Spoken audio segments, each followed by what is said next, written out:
하나님 말씀 보도록 하겠습니다. 우리 하나님 말씀은 신약 성경 에베소서 제1장 3절에서부터 6절 말씀까지 되겠습니다. 찬송하리로다. 하나님 곧 우리 주 예수 그리스도의 아버지께서 그리스도 안에서 하늘에 속한 모든 신령한 복을 우리에게 주시되 곧 창세 전에 그리스도 안에서 우리를 택하사 우리로 사랑 안에서 그 앞에 거룩하고 흠이 없게 하시려고 그 기쁘신 뜻대로 우리를 예정하사 예수 그리스도로 말미암아 자기의 아들들이 되게 하셨으니 이는 그가 사랑하시는 자 안에서 우리에게 거저 주시는 바 그의 은혜의 영광을 찬송하게 하려는 것이라. 아멘. 우리 함께 옆에 계신 분 함께 인사 나누시겠습니다. 이제 오신 당신은 이 세상에서 가장 아름다운 분이십니다. 감사합니다. 과거와 현재와 미래의 모든 삶의 환경은 그야말로 퍼즐 조각처럼 하나님의 섭리에 꼭 들어맞는다라고 로버트 트라이트너가 말했어요. 우리의 지난 과거와 또 지금의 현재 그리고 앞으로 우리에게 펼칠 이 미래를 우리 하나님의 일하시는 속에서 그분의 섭리 속에서 우리가 잘 진행되고 맞춰지도록 함께 기도하면서 힘내시기를 바랍니다. 기도하겠습니다. 하나님 은혜를 감사합니다. 추위 속에서도 더위 속에서도 그리고 선선한 날씨 속에서도 늘 우리와 함께 하신 하나님 우리를 돌봐주시고 우리를 인도하시고 역사하여 주옵소서. 우리 사는 성도님들 한 분도 실족하지 않도록 아버지 붙잡아 주시옵소서. 제 영혼도 제 육체도 제 정신도 붙드셔서 주의 강건함으로 주의 평강으로 복을 내려 주옵소서. 이 시간 주의 말씀으로 우리가 힘없기를 원합니다. 말씀의 능력이 우리 안에 충만히 임하기를 원합니다. 주님 돌봐주시고 성령님 우리의 말씀을 조명해 주시며 깨닫게 하시고 그 말씀에 믿어 순종하도록 복을 내려 주시옵소서. 감사하고 우리 구주 예수 그리스도의 이름으로 간절히 기도하옵나이다. 아멘. 여러분 성경은 이 복의 얘기로 가득 차 있습니다. 1장 창세기 1장부터 보시면은 이 복이라는 단어가 나오죠. 그리고 창세기 12장에 보시면은 하나님이 아브라함을 부르실 때도 이 복을 약속하셨어요. 하나님은 그러므로 복의 하나님이시다. 아마 틀리지 않을 겁니다. 우리에게 하나님은 복 주시기를 원하셔요. 오늘 본문 3절 말씀에 찬송하리로다 이 말씀이 어느 영어 역본에는 bless be the God 바로 복되신 하나님 이렇게 되어 있습니다. 그래서 하나님은 복의 원천이시다.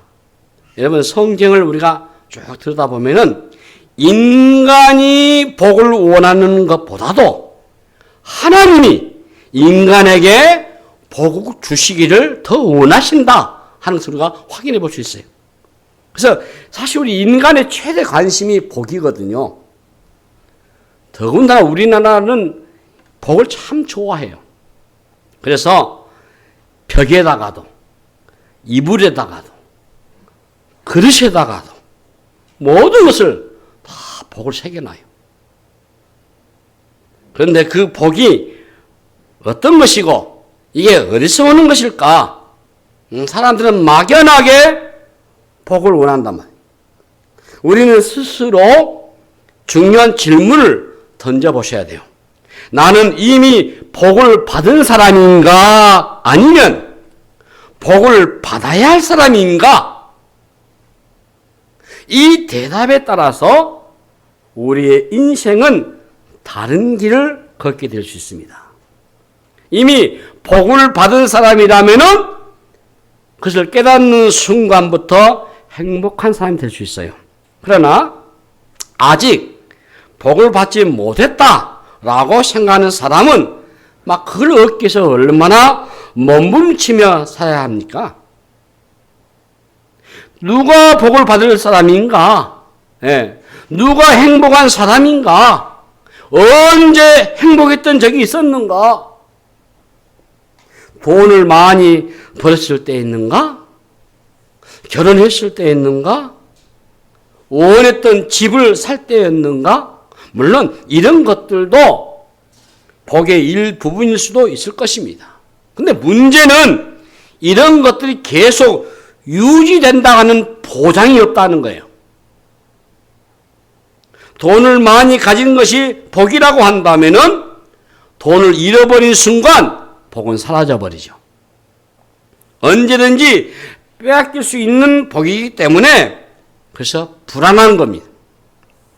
지금은 행복하게 살고 있지만 미래에 무슨 일이 일어날지 알 수가 없어요. 사람들이 보통 복이라고 생각하는 것들은 그러므로 유효기간이 매우 짧습니다. 그리고 그 복을 가지고 있다고 하더라도 그것을 확실하게 지킬 수 있겠습니까? 어떤 상황이나 사람에 의해서 아니면은 나의 실수에 의해서 빼앗길 수 있는 것이라고 한다면은 그것은 진정한 복이라고 말하기 어려울 거예요. 세상에서 말하는 복이란 모두가 상대적이고 유한적입니다. 그래서 어떤 것도 영원한 게 없어요. 그런데 바울은 우리에게 오늘 말하고 있는 복이 그런 것과는 차원이 다르다고 하는 거예요.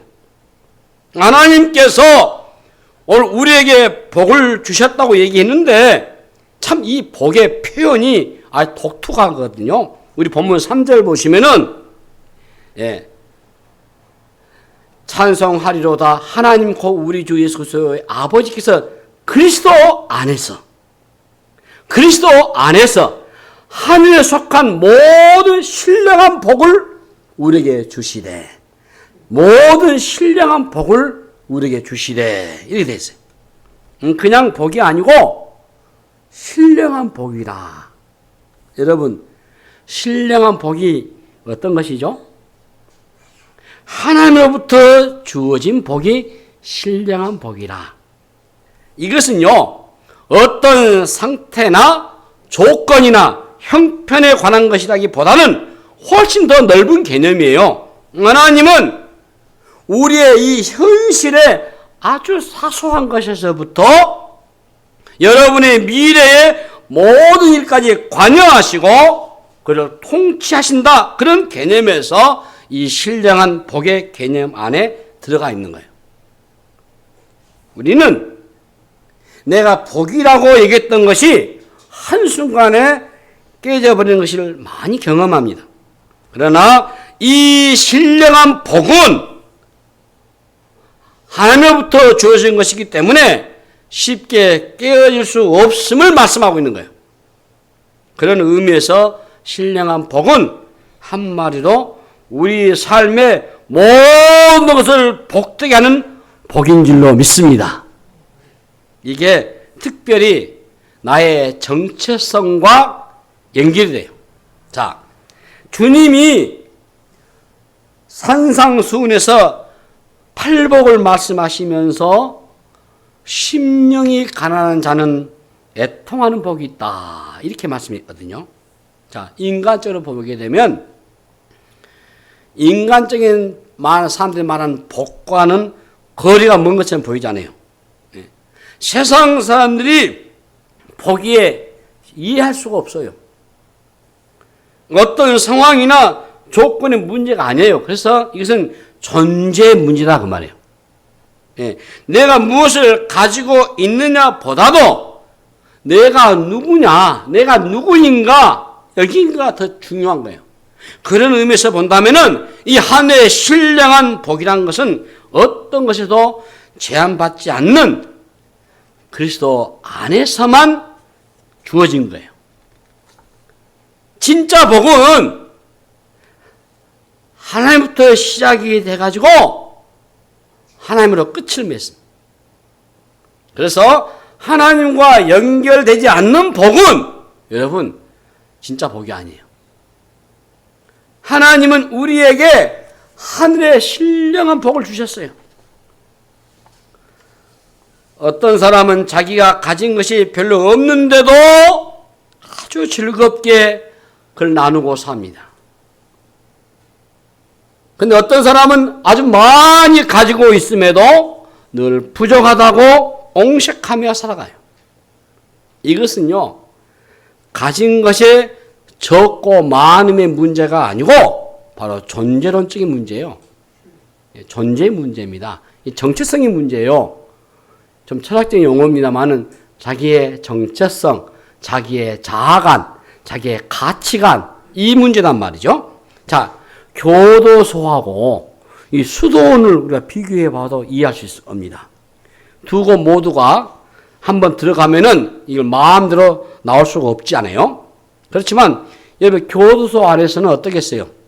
저주가 있고 원망이 가득해요. 근데 수도원은 감사하고 만족함이 있다고 말해요. 환경이나 이 조건의 문제가 아니라는 것이죠. 바울은 이미 받은 복이 얼마나 대단하고 놀라운 것인가를 오늘 우리의 본문을 통해 잘 가르쳐 줬습니다.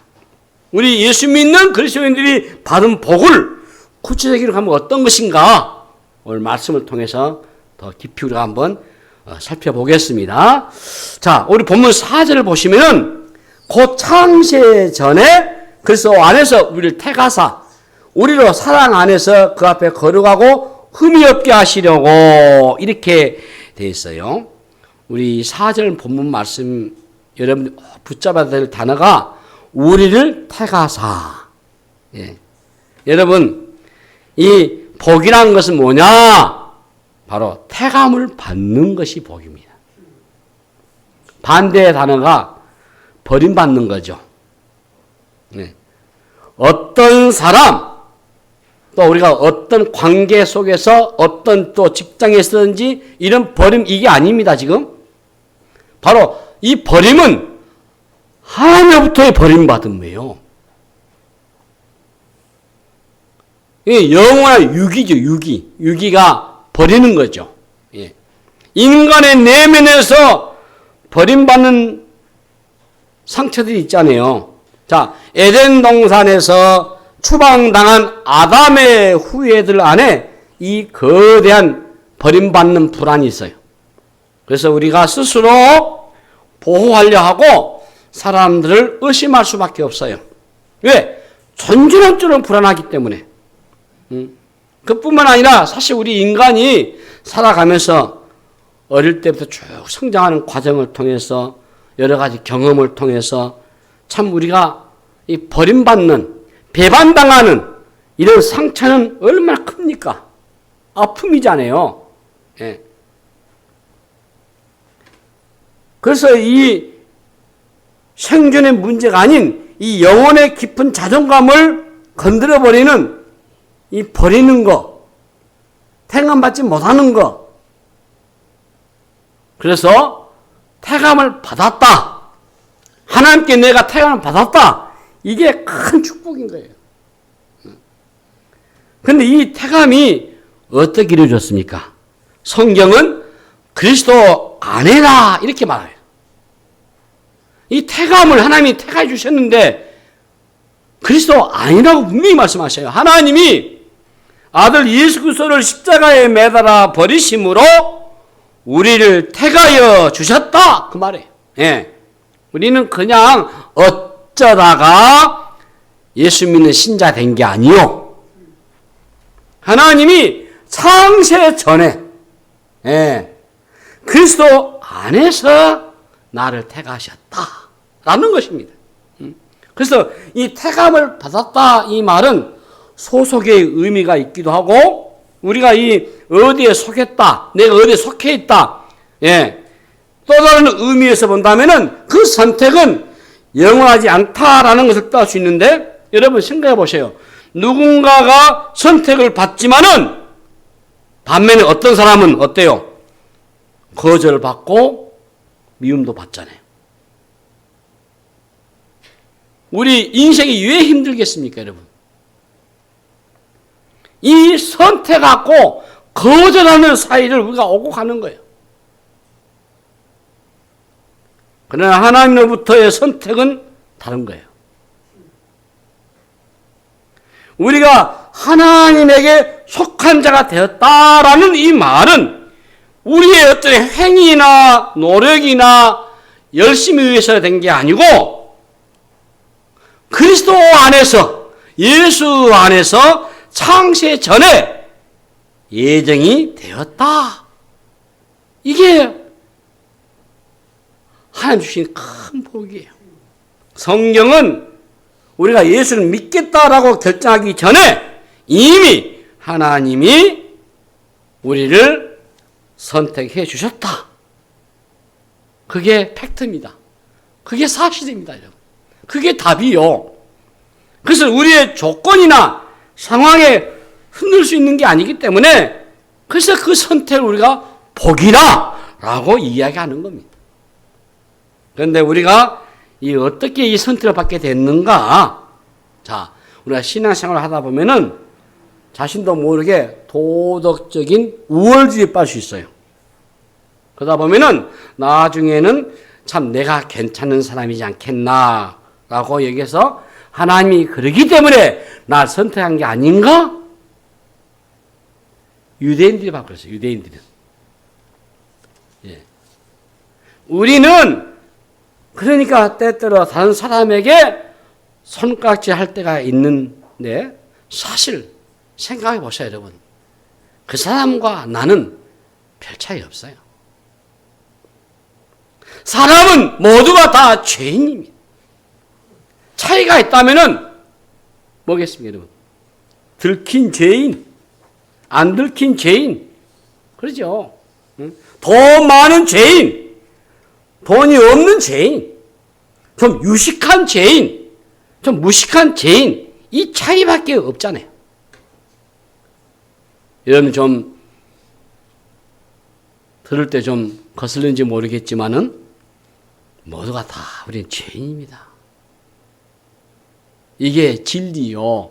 이게 로마서 3장 10절에 하나님 말씀하시기를 기록된 바 의인은 없나니 하나도 없다 이렇게 말씀하시잖아요. 자, 바울은요 바리새인이었어요. 그래서 스스로 의롭다라고 여기면서 살아왔더랬어요. 그래서 예수 믿는 사람들을 잡아 가두기도 하고 죽이는 일을 하면서 그것을 자기는 의롭다라고 여겼습니다. 그런데 그가 예수를 믿고 난 이후에 어떤 고백을 했습니까? 나는 죄인 중에 괴수다. 수괴다 그 말입니다. 우두머리다 그 말이에요. 이 표현이요.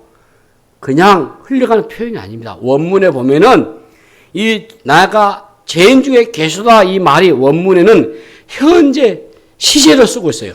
그 말은 과거의 괴수로 끝난 게 아니고 지금도 나는 여전히 죄인 중에 괴수로 타락할 가능성을 가진 죄인이다. 이런 고백이에요. 그러니까 바울은 자기 자신이 누구인가를 정확하게 아는 거죠. 자신을 괴수라고 말한 것은 지은 죄질을 얘기하는 게 아니요. 성령님께서 우리에게 죄를 깨우쳐 주시면은 우리가 다른 사람의 죄와 비교할 엄두를 못 내고 참 내가 가장 큰 죄인이구나 라고 여기지 않아요. 응? 여러분이 그러실지 모르지만 저는 저 스스로가 버러지 같은 자식인데 타락한 자인데 이렇게 몹쓸 놈인데 완악하고 부패하고 가증하고 돌아서면은 머릿속에서 막 죄들이 막 기억하고 그려져 가고 만들어가는 그런 죄인임에도 불구하고 하나님 어찌 나를 사랑하십니까? 여러분 그러잖아요. 비단 저만 그러겠습니까? 자신의 죄가 너무나 선명하게 이게 밀려오기 때문에 나보다 더 큰 죄인이 없을 것 같이 보이기 때문에 우리가 그런 고백을 할 수밖에 없잖아요. 사실 우리는요, 이 죄 짓는 일의 선수들이에요.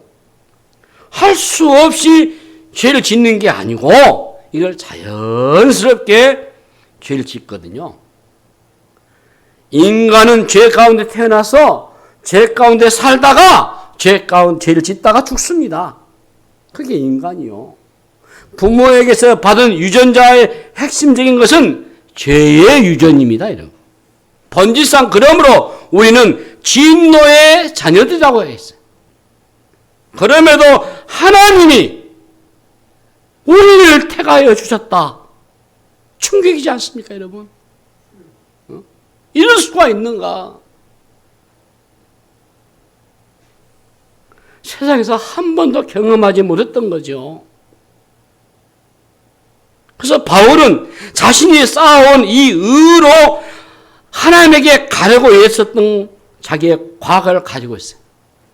그렇기 때문에 자신에게 주어진 하나님의 그 은혜에 대한 감동이 이루 말할 수가 없다라는 것입니다.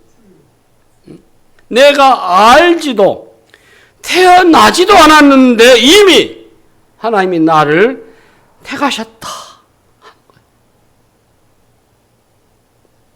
요한복음 15장 16절 말씀 보시면은 너희가 나를 택한 게 아니고 내가 너희를 택하여 세웠다고 말씀합니다. 이게 여러분 일방적인 은혜입니다. 이게 무슨 말이냐면 하나님 편에서 먼저 손을 내미신 거예요. 예. 그러니까 우리가 안정감이 생겨요. 내가 버림을 받지 않을까? 예. 내가 언젠가는 아웃되지 않을까라는 불안감을 가질 필요가 없잖아요. 자격이 눈꽃만큼도 없는데 잘난 것 하나 없고 주장할 의가 없는데도 하나님이 창세 전에 택하여 주셨다. 네. 우리는 복을 받아야 할 자가 아니라 이미 그 택함을 받음으로 이미 복이 있는 자인 줄로 믿습니다. 하나님으로부터 택함을 받았다는 은혜를 알고 우리가 기뻐하고 찬양하고 그래서 하나님의 자녀로서 당당하게 살아가는 저와 여러분 다 되시기를 주님의 이름으로 축복합니다. 이 또 다른 신령한 복이 무엇이냐? 오늘 본문 5절을 보시면은 그 기쁘신 뜻대로 우리를 예정하사 예수 그리스도 말미암아 자기의 아들들이 되게 하셨으니 이렇게 돼 있어요. 하나님의 자녀의 신분을 허락해 주셨다는 것이죠. 이게 바로 정체성에 관한 겁니다. 이 청소년 시기에 아이들이 정체성의 혼란으로 아주 힘들어해요. 그런데 어른이 되어서도 이 정체성이 정립이 안 되는 사람들이 펑 많아요. 갈수록. 정체성이 흔들리게 되면은 모든 게 다 흔들려 버려요. 세상을 살다 보면은 흔들릴 때가 한두 번이 아니에요. 작금의 우리의 사회가 저는 그렇다고 봅니다. 앞으로 어떤 일이 발생할지 참 두려워요. 우리의 10대들, 지금의 문제 우리 20대, 30대가 그래서 문제되는 거죠. 이 짧은 6년, 9년, 10년의 학교 생활에서 그들이 정체성을 잘 알지 못하니까 흔들려버리는 거예요. 제가 이번에 충격받았습니다. 경기도의 모 교회에서 운영하는 대안학교에서 일어난 사건입니다. 교회에서 대안학교를 많이 운영을 해요. 광교도 마찬가지고. 그래서 최소한 인간은 받아야 되잖아요. 광교시 교육청에서 인간을 받아야 되잖아요. 예를 들어서 한다면은. 근데 그 경기도 그 학교는 인간을 안 받았어요. 그리고 아이들을 대안학교로 다 모아놓고 교육을 시키는데 완전히 한참 커야 될 아이에 가치관을 배워야 될 아이에게 한쪽으로만 가르치다 보니까 이 애들을 데모 합장에서 만들어버린 거예요. 지금 문제가 커요, 이게. 그게 사람 망쳐버려요. 그래서 구구자를 만든 거예요. 그러면은 어떤 현상이 나느냐? 망상 증세가 나타납니다. 제가 감히 이런 말 해서는 안 되겠지만은 저는 이 나라의 대표라고 하는 사람이 그 망상 증세로 혼란해버렸다. 이렇게 저는 가슴 아파요. 이게 정신분석학적으로요. 정신의 이 조현병 같은 경우는 행동이 나타나기 때문에 병원에 가서 입원시켜가지고 약을 먹고 치료하면 고칠 수 있어요. 그런데 이 망상 증세는요. 그런 것이 안 나타나요. 자기가 옳다고만 믿어버려요. 그러면 그 어떤 것도 치료가 안 돼요. 왜? 데려가지 않으니까. 의사 선생님 데려가서 치료받으면 안 되니까. 그래서 상식을 벗어나 버려요. 얼마나 무섭습니까? 자기가 옳다고 딱 신념을 굳어버리면요. 아무리 옆에서 얘기해도 안 받아들여요. 이게 큰 문제예요. 그게 급속히 퍼져버려요. 우리 사회가 지금 그렇다고 말해요.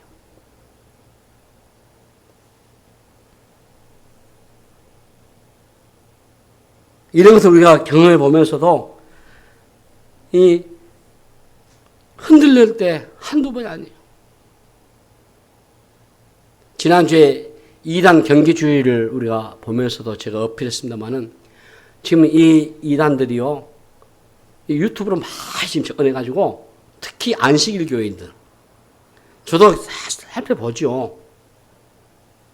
기존 우리 교회의 성경관, 우리의 주일 성수관, 우리의 11조관, 우리의 믿음관, 이런 걸 다 봐. 아주 비슷비슷하게 해가지고 본질을 벗어나게 해버려요. 이 사이비 이단들이 계속, 그래서 자기 좋은 것만 보니까, 들으니까 계속 거기에 매몰돼 버려요. 그 나중에는요, 이것이 옳다라고 해도 안 받아들여요. 이게 망각 증세예요. 망각 장애. 그 의사 선생님의 말에 의하면은 망각 장애. 이게 우리나라의 청소년들이 지금 20대, 30대가 급속히 파고 들어가 버리면은 걷잡을 수 없어요. 그 혼란에 빠진다. 지금 그걸 우리가 지금 막고 있는 시기입니다.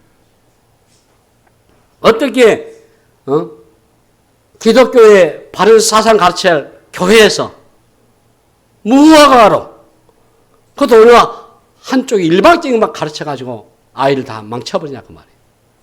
그 사회생활 못 합니다. 어떻게 하겠어요? 나중에 정꼬다 돼버리죠. 그렇지 않겠습니까? 네.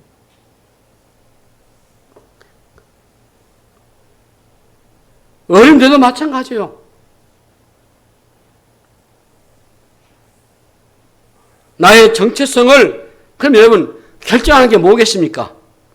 자세히 보면은 세상에는 나를 완전하게 지켜줄 수 있는 요동하지 않는 정체성이 없어요. 내가 누구인가에 관한 확실한 대답을 하지 못하면은 삶은 계속 흔들릴 수밖에 없어요.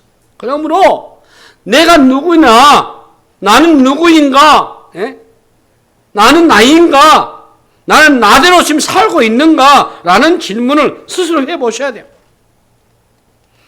대중의 인기를 누리며 살아가는 유명 스타 가운데서 공황장애로 힘들어하는 사람들이 생각보다 많다고 하지 않습니까, 여러분?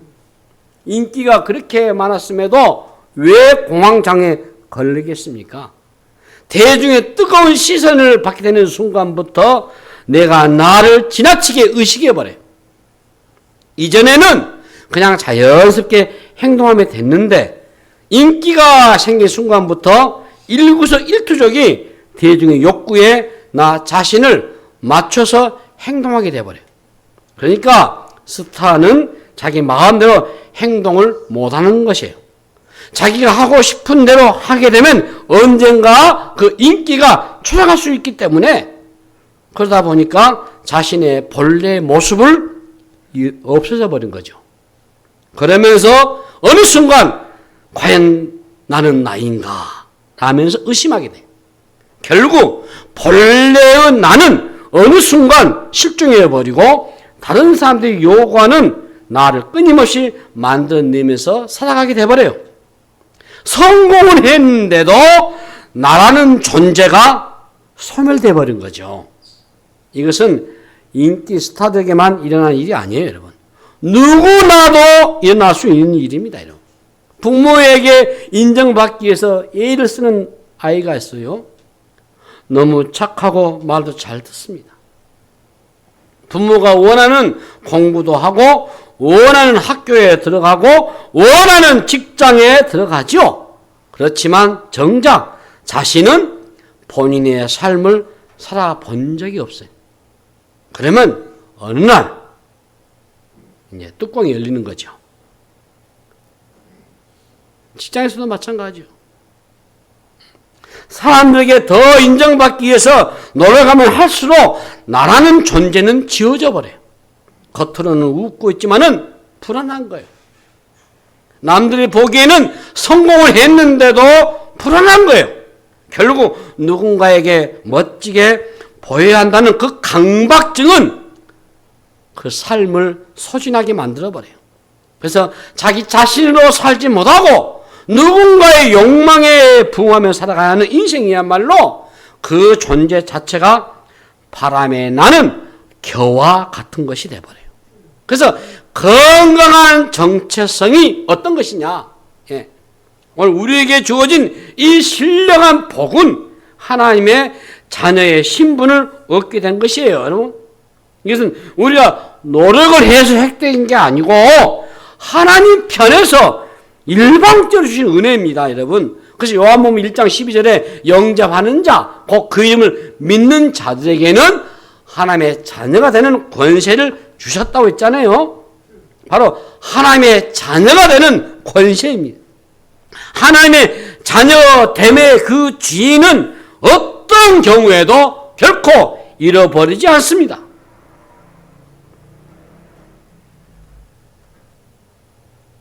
외국인이 비자를 받았어도 어떤 범죄로 인해서 강제 추방되는 일이 일어날 수 있어요. 그러나 주의 자녀는 그렇지 않습니다. 우리의 부족함에도 불구하고 하나님의 자녀라고 하는 이 권세를 잃어버릴 수 없는 이유는 그리스도 안에서 창세 전에 예정하신 대로 우리에게 주어진 지위이기 때문인 줄로 믿습니다. 그래서 자녀의 최고의 특권이 무엇이죠?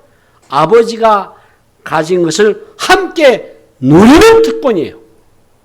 자녀가 된다는 것은 단순히 신분의 변화만을 말하지 않습니다. 삶 전체에 영향을 끼친다는 말이죠. 이미 우리가 누가복음 15장의 탕자 비유를 우리가 들었습니다만은 진짜 탕자가 누굽니까, 여러분? 아버지가 있는데, 아버지는 분명히 있는데 없는 것처럼 살아가는 게 탕자죠. 예. 하나님의 자녀라는 이 신분과 지위는 어떤 경우에도 결코 빼앗기지 않습니다, 여러분. 그래서 하나님의 자녀라는 이 신분보다 더 높은 신분도 없고요. 우리가 세상 속에서 살면서 힘든 것 중에 하나가 이 자존심을 지키는 것이거든요. 자존감을 지키는 거, 이 에고, 자아를 지키는 거. 이 자존심이 질파했게 되면은 이렇게 견디지 못하죠. 심지어는 목숨까지도 끊지 않아요. 그런데 자존심을 지키고 싶어도 지킬 수 없을 때가 많아요. 별것이 아닌 것 같은데도 기분 상하고 열받을 때가 얼마나 많습니까?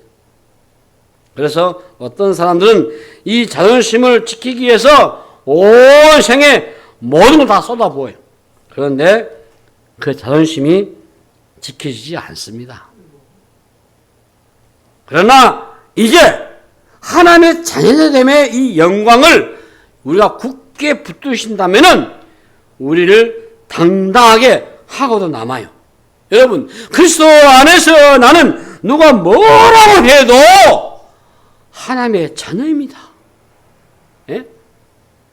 그 확신이 주는 그 당당함이 우리의 삶을 붙들고 있다면은 진정한 복 있는 사람이죠. 크게 복 받는 사람이요. 다른 게 아니에요. 예. 그래서 바울이 이 편지를 쓰면서 가장 첫 번째 하는 말이 찬송하리로다라고 한 겁니다. 예. 지금 이 에베소서 이게 옥중서신이잖아요. 감옥에서 쓴 에베소 교인들에게 쓰는 첫 번째 하는 말이 찬송한다. 바울이 기쁨이 넘쳐서 어쩔 줄 몰라 하고 있잖아요. 내가 다시 말하느니 기뻐하고 즐거워하라. 그 말이에요. 여러분, 복을 받는 자는 우울하지 않잖아요. 그렇죠? 누가 찬송할 수 있습니까? 내가 받은 복이 무엇인가 아는 사람, 그냥 찬송하는 거죠. 찬송은 내가 하는 것이겠지만은 찬송을 부르게 하는 주제가 있어요. 주체가 있어요. 그래서 찬송은요, 내가 부른다고 하기보다도 내 안에서 어때요? 터져 나오는 거예요. 터져 나오는 거예요. 예. 억지로 우리가 찬송할 수 있습니까? 억지로 부르면 힘들지요. 내가 열심히 부르는 것과 내 영혼 안에서 터져 나오는 것은 다르죠. 다른 거예요. 세상은 이런 노래를 부를 수가 없어요. 예. 누가 우리를 찬송하게 하셨습니까? 하나님이시잖아요, 바로. 예.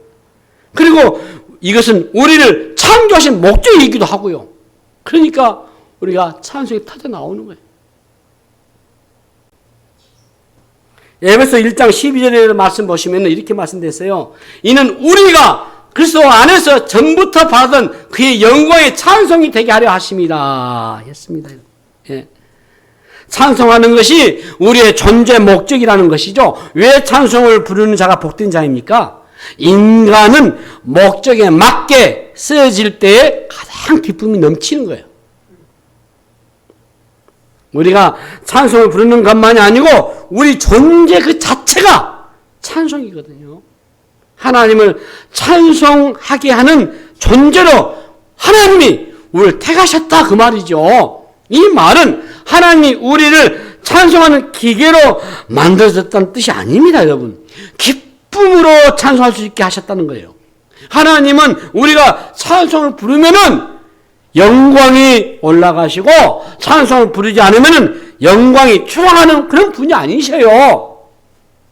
창세 전부터 영원까지 영광 중에 계시는 분이 하나님이셔요.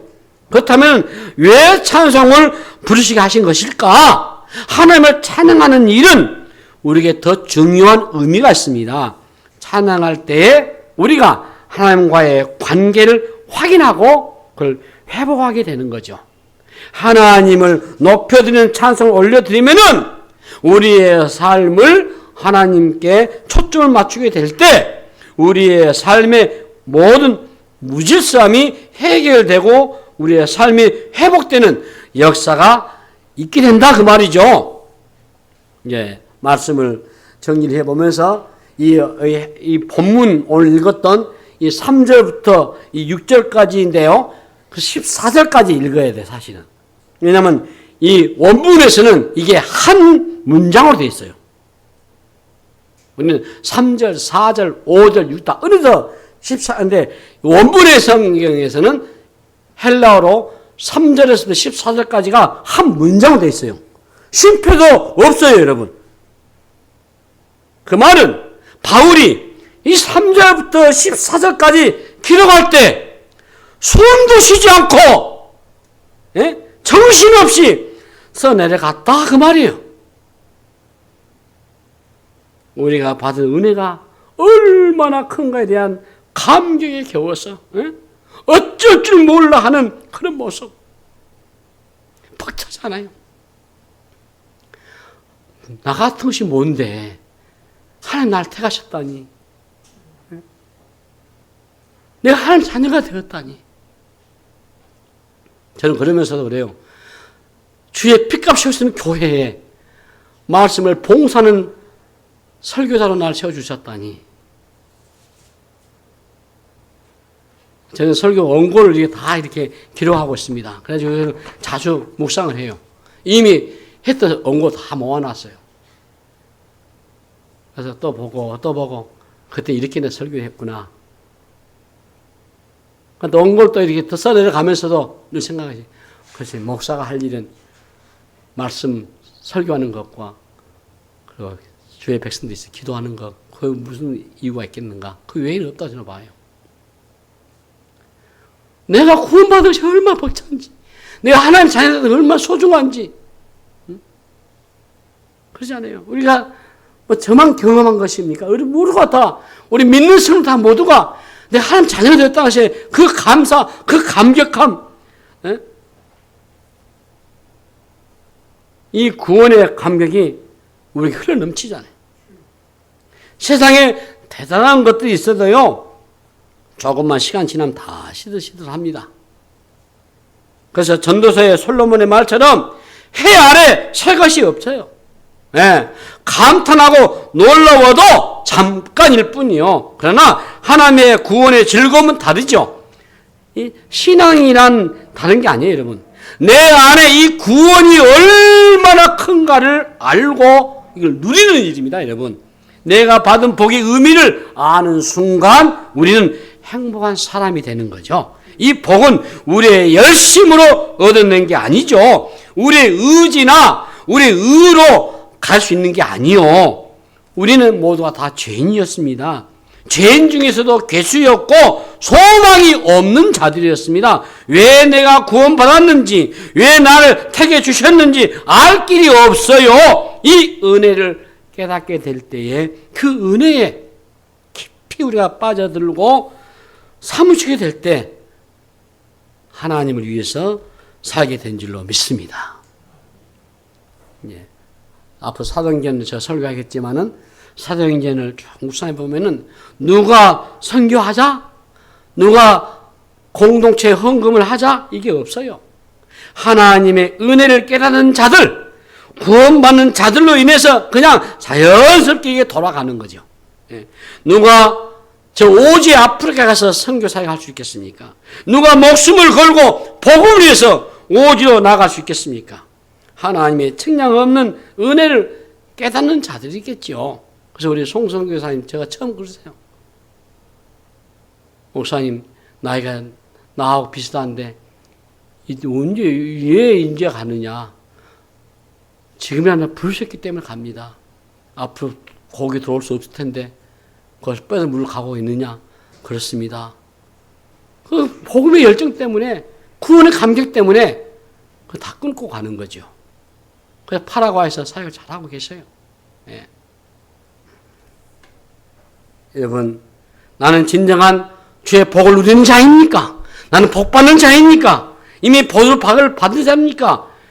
우리는 한번 고백을 해보셔야 돼요. 내가 어떤 복을 받고 있는지, 내 이 복을 누리고 있는 자인지, 과연 나는 주의 복을 받고 지금도 고백하며 믿음으로 살고 있는 자인지.